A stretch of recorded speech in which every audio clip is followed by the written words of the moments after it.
Hello, fellow friend. It's your friendly neighborhood elitist sounding gamer here. I'm April Marie, and we're going to converse today in response to PewDiePie. Pewd's reaction to an article I wrote called 7 Signs You're a Toxic Gamer. Title here. As about 2.5 million of you, around the time that I recorded this video, already know, PewDiePie reacted to my article about negativity in gaming. Notice, I changed away from the word toxic because, as I mentioned in the article, it's been really overused lately and it doesn't really mean the same thing anymore. It's been kind of hijacked. So now that I've cleared that up, I want to join together with my fellow friends as we go point by point with the pews. I do appreciate that PewDiePie didn't mention my name because it meant I had the ability to choose whether or not I wanted to respond rather than getting thrust into the spotlight. But anyway, I'm stalling, so let's get started. 7 signs you're a toxic gamer. Yes! I made it as clickbait finally. It's 2012 PewDiePie, but whatever. Good enough. Good enough. Even made it to the print of Game Informer. I like how they have this one. Call me the ugly. Is this the good then? The good? And the ugly. It turned bad fast, didn't it? Hey, some common ground. We're off to a good start. I'm the good. But here I am, and I wanted to investigate what the 7 signs of being a toxic gamer are. Because who knows? Maybe you are a toxic gamer yourself. Like yours truly. Found the article. Let's investigate. Toxic gaming is something we hear about over and over again. The phrase itself has lost a bit of its punch. That's cool. That's a nice throwback to the thumbnail of the. This is well written. Why, thank you. There's nothing in here. Some online gaming communities have suffered from an overarching nasty environment. You ever notice how like the most toxic games are the ones that are the most annoying to play? Here's a look at some of the things we should avoid doing when playing online to make gaming more enjoyable for everyone. Let's watch. Extreme cursing. If you swear while playing video games, well, I got news for you, buddy. You're toxic. When you start directing these swear words at other people in a negative way, then it's not okay. Okay, then you've gone too far. Anyone who has ever had someone say F you to them directly knows what I'm talking about. The pain. I remember the first time anyone said the F word directly to me. It was horrible. It was horrible. Can we take a moment to recognize how much thicker his accent got there? Most people are gonna say they just let this kind of stuff roll off their back, and to a point I agree with that, but if you're saying it over and over and over again, which a lot of times it happens in online games, it just gets ridiculous. We have 6 more. I like how they have 7 for some reason. I don't know how they came up with that number. There's just 7 of them. That's all you got. Hey, you got your top 5, your top 10, and your top 7. It's the listicle trinity. Imagine not. Insulting other players' mothers. That's stepping the line. Okay, if you ever speak bad about my mother, then I will be very angry and I might even cuss at you. And I'm a Christian channel, so you better watch it! I have never understand why people get offended by saying, your mama, I fiddled your mama. No, you didn't. Are you sure? Insert single eyebrow raise here, by the way. I'm not that talented. But anyway, yeah, I said that in the article. Yo mama is more funny than anything at this point. Yo mama. Whining. First 2 items on our list definitely contribute to negative online communities. The following items are so much more of a problem, okay? You know what? I can kind of agree with this one. I really didn't expect to have so much in common with PewDiePie. This is really weird. Number 4. Camping. If you camp in a video game, which literally everyone has done at least once in their life, you are toxic! So I genuinely do need to clarify this one. It's come up a lot since I wrote the article. The title of this entry in the list is camping, but it really truly should have said spawn camping, because there's a huge difference between the two, obviously. As far as spawn camping is concerned, I really do consider it lazy and at some point a little bit rude to just sit right in front of a spawn point and just murderify everyone as soon as they pop into the game. You know, if you plop down right next to an item spawn and then just grab it every single time, it's lazy. I think even people who do spawn camp can agree that it's lazy. I mean, I guess, like, sometimes you want to be lazy, whatever. But it said camping, I meant spawn camping. Let's move on from that one. Spawn camping, don't do it. It's lazy. You can sit in an advantage spot the entire match game, or you could rely on your skills. Most everyone can take advantage of a spawn point, but the real talent lies in those that can use a whole map effectively. This sounds like it's written by someone really elitist about games, like you sit in the corner playing, you foul player, you just sit in corner. Me, experienced, effective player, I use whole map to distribute my skills. I go over here, and I would never sit in one place for too long, because I'm not a camper. Okay, I left this whole part in here because honestly, it's my favorite part of the entire video. I can't help but laugh every single time I watch this. So, as an elitist person on gaming, I understand the necessity of utilizing the entire field of play to best succeed at winning the match in question. But honestly, I made that initial comment because it's generally true. If you pick one strategy from the very beginning and just stick with that the entire time you're playing a game, you're never going to get better as a player. This is especially true of spawn camping, which is what PewDiePie was still talking about here. If you're playing the game and you're spawn camping, you're just exploiting a weakness within the game. So I do agree with him to a point. If you pick one strategy from the beginning of playing a game and you stick with it consistently, you're never going to get any better at that game. You should really try to take advantage of the whole map, the whole field of play. Rather than just sticking to one strategy, you're trying new things, and there's nothing wrong with that. So you've utilized the whole map. Boosting! There's a huge difference between playing a game online with friends and outright boosting.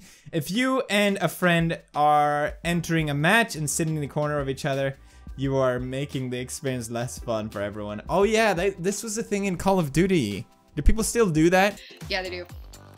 It's literally just two people placing down those tactical stocks or whatever and then just killing each other. So they can respawn next to each other and then win the game. When I play Modern Warfare 2, I never ever had a problem with boosters because it's so easy to find them and literally you just get 2 free kills. This is definitely true when you find the boosting types that do sit in one corner, so I agree with PewDiePie on that one, but I've run into a lot of other players who utilize the entire map to kill each other, which just kind of throws off any kind of team strategy at that point.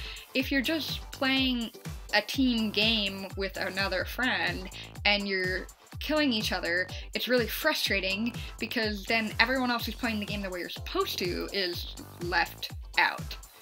That's why boosting is lame. Hey, it's your boy! It's your boy! There's something that really just need to be said on any occasion. The entirety of this list relates to that most golden of rules. If you don't have something nice to say, then don't say anything at all. There are many words and phrases in the world that are absolutely unacceptable. If you're saying anything that personally attacks someone for their race, gender, sexual preference, you should take a hard look at yourself. There's no reason to be attacking people when you— well, I wasn't talking to the guy directly, okay? Can we get that clear? It can be hard sometimes for people to remember it's just a game. It's just a game. They're meant to have fun. While they can get competitive, it doesn't have to be abusive. Well, I mean, I agree, okay? I would never call someone directly. To be fair, like, I was wrong for letting it slip out. And I was wrong for saying the word, no doubt. But you play games to let off steam. I feel like a lot of PewDiePie naysayers are really gonna ignore this part of his video. He's already apologized for this before, and here he took the time to apologize for it again when, he really didn't have to. He does actually seem to understand that he shouldn't have said what he did. Does that mean he understands the implication of the word? That I'm not so sure about. I would think since he made a point of saying, I didn't say that at someone in particular, I just said it to myself, that means he doesn't fully understand the meaning meaning behind it. It really doesn't matter if you're talking to someone in particular or if you're just saying it to yourself.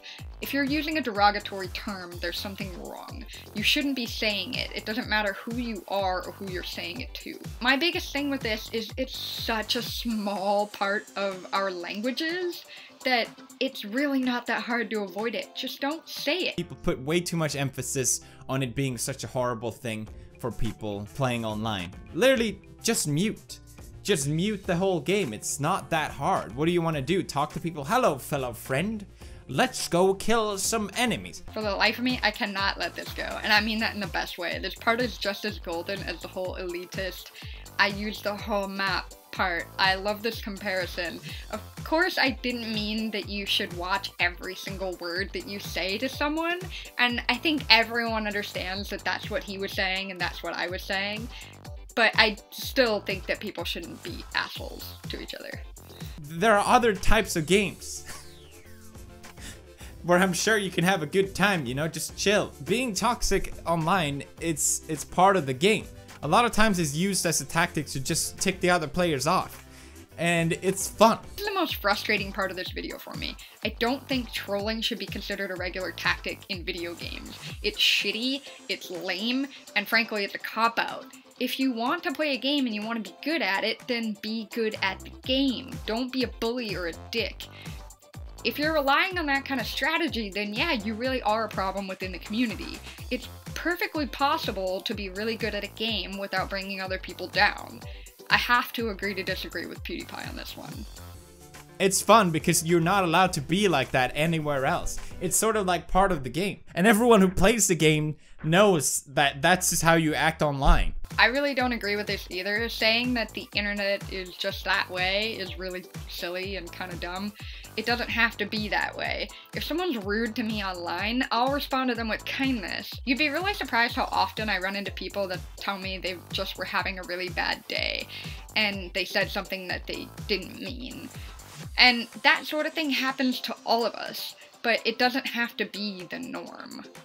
Tibia especially was such a game where you could be the most toxic you could be, and I think it's such a great outlet for kids instead of doing, I don't know, stuff in the real world, hurting people, doing illegal stuff, you know?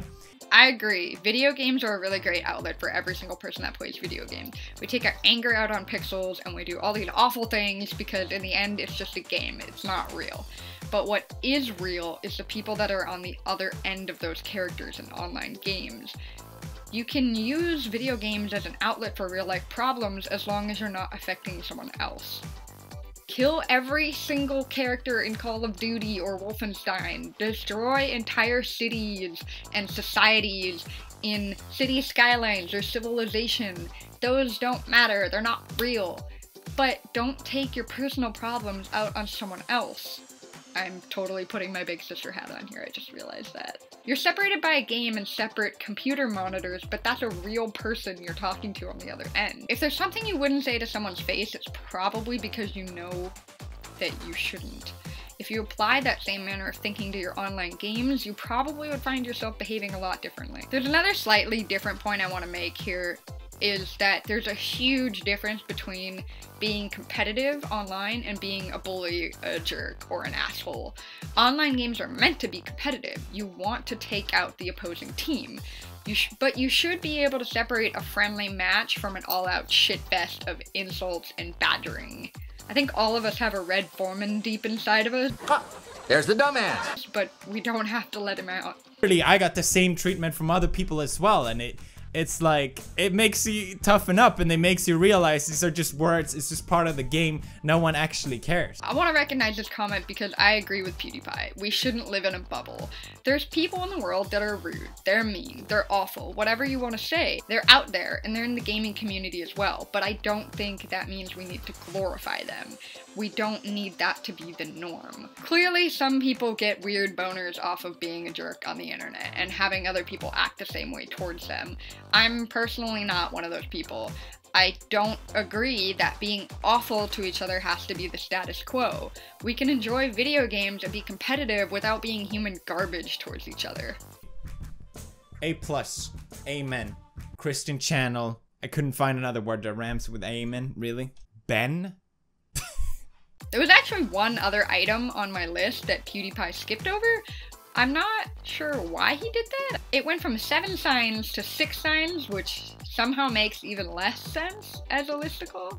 But anyway, you can check out my entire well-written article in the description below if you want to see what he skipped. Hint, it's related to Minecraft. Thank you again to PewDiePie for letting me decide whether or not I wanted my name associated with his video. While I don't agree with everything he had to say, I was still interested to hear what his thoughts were. That's all I've got for now. I'll see you around, fellow gamers. May your enemy-slaying ventures be ever fruitful. Still air. Nothing but air in there.